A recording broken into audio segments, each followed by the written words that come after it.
আজকে আমি দেশি পুঁটি মাছ দিয়ে লাউ পাতার একটি পাতুড়ির রেসিপি শেয়ার করব। আপনারা খুব সহজেই বাসায় লাউ শাক থাকলেই ঘরোয়া কিছু মশলা দিয়েই এই পাতুড়িটা তৈরি করতে পারবেন।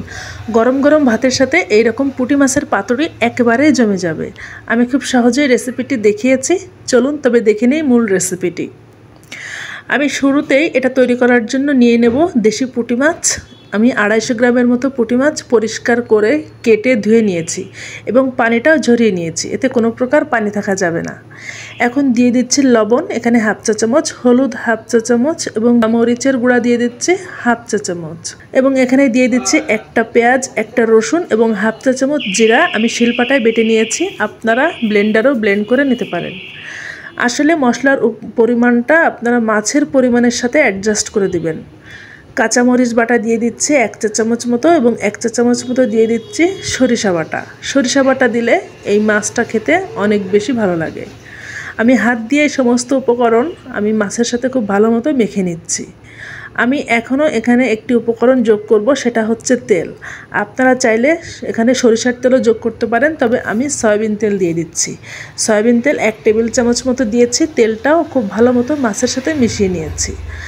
এখানে মোটামুটি মাছের সাথে যে মশলাগুলো মাখাবো সবগুলো রেডি হয়ে গিয়েছে। এখন এই মাছটা আমি এক সাইডে রেখে দেব, হাত দিয়ে একটু সমান করে নিচ্ছি। এক সাইডে রেখে দিয়ে আমি যে লাউ পাতা সেটা রেডি করে নেব। আমি এখানে 10 থেকে 12টা লাউ পাতা নিয়েছি এবং যে পাতার যে বোটার অংশটা সেটা কেটে ফেলে দিয়েছি। এই রকম পরিষ্কার পাতা নিয়েছি এবং পাতায় যাতে কোনো রকম ছিদ্র খুব একটা না থাকে সেটা লক্ষ্য করে নেবেন। পাতাটা আমি ধুয়ে একটু পানিটা ঝরিয়ে নিয়েছি। এখন একটা প্লেটে আমি লাউ পাতা নিয়ে নিচ্ছি একটা এবং উপর দিয়ে আরও একটা, টোটাল 2টা লাউ পাতা নিচ্ছি। এতে করে যদি কোনো ছিদ্র থাকে সেটা কাভার হয়ে যাবে। 2টা লাউ পাতা, আপনারা ভিডিও খেয়াল করেন আমি কিভাবে এখন এটা ভাজ করছি। লাউ পাতার উপরে আমি 4টা পুঁটি মাছ দিয়ে দিয়েছি এবং সাথে কিছু মশলাও দিয়ে দিয়েছি। আমি আমার সুবিধা মতো ভাজ করছি, আপনারা আপনাদের সুবিধা মতো ভাজ করে নিতে পারেন, অথবা আমার দেখানো মতো লাউ পাতাটা এভাবে ভাজ করে নিতে পারেন। এইভাবে আমি সবগুলো লাউ পাতা ভাজ করে নিয়েছি। আমি 2টা লাউ পাতা নিয়েছি এবং এক একটায় 4টা করে পুঁটি মাছ দিয়ে নিয়েছি। আমার টোটাল 6টা হয়েছে এরকম। এখন আমি প্যানে তেল দিয়ে দিয়েছি, সয়াবিন তেল, এবং কিছুটা মাঝারি আঁচে গরম করে নিয়ে একে একে এই পাতুড়িগুলো বসিয়ে দিচ্ছি। যে সাইড দিয়ে আমি লাউ পাতাটা ভাজ দিয়ে নিয়েছি, অর্থাৎ যে সাইডে পাতার কিনারা, সেটা আমি প্যানের নিচের দিকে রেখেছি। ঢাকনাটা ঢেকে দিয়ে আমি লো হিটে 5 মিনিট মতো রান্না করে নেব। 5 মিনিট পর ঢাকনিটা তুলে দিয়ে আমি এইটা উল্টে দিয়েছি।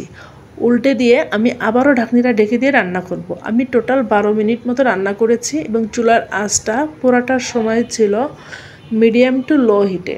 মোটামুটি লো হিটে এটা রান্না করতে হবে, না হলে পুড়ে যাবে। 12 মিনিট পর আমি নামিয়ে নিয়েছি। লক্ষ্য করুন আমার পাতুড়িগুলো দেখতে কতটা লোভনীয় হয়েছে। এখন এই পাতুড়িটা গরম গরম ভাতের সাথে পরিবেশনের পালা। এরকম নতুন নতুন রেসিপি পেতে চ্যানেলটি সাবস্ক্রাইব করে রাখতে পারেন।